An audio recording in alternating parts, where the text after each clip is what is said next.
અજયભાઈ, બિહારમાં તો ખાસ ટિકિટ વહેંચણીમાં પણ ક્યાંક અસંતોષ ચોક્કસ સામે આવ્યો હતો અને ખુલ્લા પ્રમાણે આક્ષેપો પણ થયા છે. જો તમને કહું ચિરાગ કે ગઈ વખતે બિહારમાં 40માંથી 39 બેઠક જે છે એ ભારતીય જનતા પાર્ટી જીતી હતી.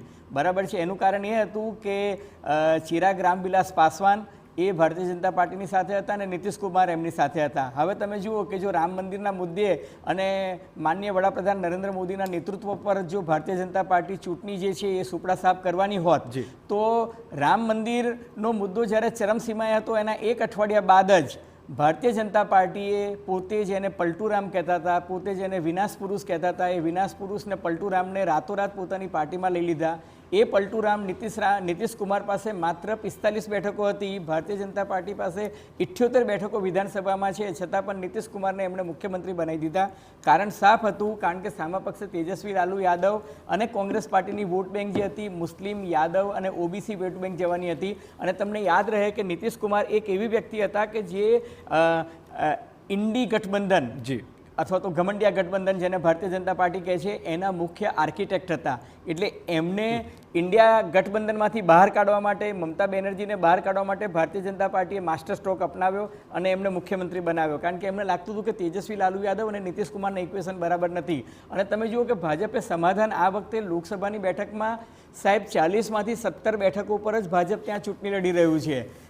16 બેઠક પર નીતિશ કુમાર ચૂંટણી લડી રહ્યા છે અને 5 બેઠક પર જે ચિરાગ પાસવાનને એ એક ટિકિટ આપવા નહોતા માંગતા.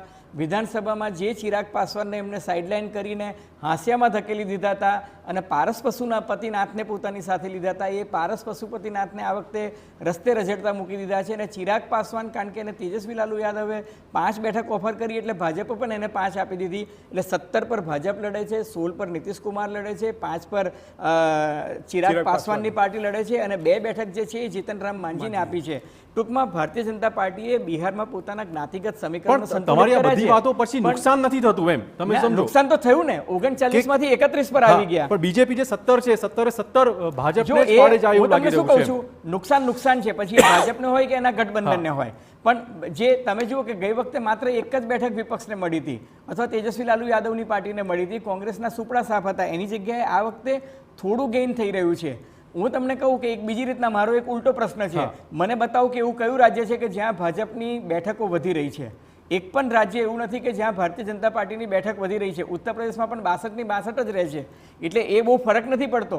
ગઈ વખતે ભારતીય જનતા પાર્ટીને 80માંથી 62 બેઠકો ઉત્તર પ્રદેશમાં મળી હતી અને અપના પશ્ચિમ બંગાળમાં આ વખતે વર્ષે એવું લાગે છે. પશ્ચિમ બંગાળમાં આ વખતે પશ્ચિમ બંગાળમાં ગઈ વખતે 19 હતી, એની આ વખતે 20 થાય છે. એટલે 19ની 20 થાય છે અને એ તો પ્લસ માઇનસનું ડેવિએશન તો હોઈ શકે, પણ 19ની 20 એ કંઈ બહુ મોટો ફાયદો નથી. પણ સામા પક્ષે તમે જુઓ કે મહારાષ્ટ્રમાં ગઈ વખતે 48માંથી 43 ભાજપની હતી, એ મહારાષ્ટ્રમાં આ વખતે 20 બેઠકો ઇન્ડિયા ગઠબંધનને મળે છે.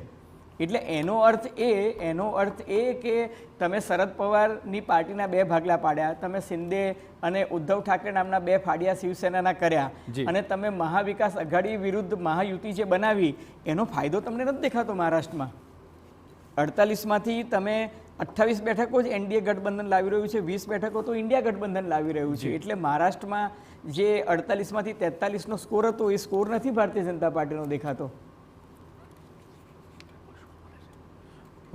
પશ્ચિમ બંગાળની થોડી વાત કરીએ. ખાસ તો વિકાસભાઈ, જે રીતે પશ્ચિમ બંગાળનો આંકડો છે એમાં ગઠબંધન લગભગ નથી. તમે જુઓ ટીએમસી એક રાતે જંપલાવે છે, કોંગ્રેસને 1 બેઠક મળશે તેવું અનુમાન છે, ટીએમસી ખાસું કાઠું કાઢશે 21 બેઠકો. એટલે સૌથી વધુ બેઠકો આ પક્ષ અહીંયા ટૂંકમાં જે જમાવટ છે કરવાનું છે. સ્વાભાવિક રીતે ચિરાગ જો વાત અજયભાઈ જે વાત કરતા હતા એ જ છે કે અબકી બાર 400 પારની જે આખી વાત હતી તો એક એવો આભાસ હતો કે એવી પરિસ્થિતિ ઊભી થતી હતી કે એનડીએ ગઠબંધનની સાથે સાથે બીજેપી પણ પોતે સ્ટ્રોંગ થયું છે અથવા તો થઈ રહ્યું છે, એટલા માટે જ આટલો મોટો એક ટાર્ગેટ નક્કી કરી રહી છે. પણ એમણે કહ્યું એમ કે જ્યાં મહારાષ્ટ્રની વાત કરી કે 43માંથી સીધી 20 ઉપર આવી જાય, સાથે સાથે બીજા બધા રાજ્યો કે જ્યાં એમનું કોઈ ગેર નથી. આજે તમે ગુજરાત, રાજસ્થાન, મધ્યપ્રદેશ, મહારાષ્ટ્ર એ બધા રાજ્યોમાં તમે વાત કરતા એમાં કોઈ ગેર નથી. તમે કર્ણાટક, તામિલનાડુમાં માની લો કે 1-2 બેઠકનો ફરક પડે છે તો એનાથી કે બીજેપીનો સ્ટ્રોંગ હોલ્ડની વાત નથી હોતી.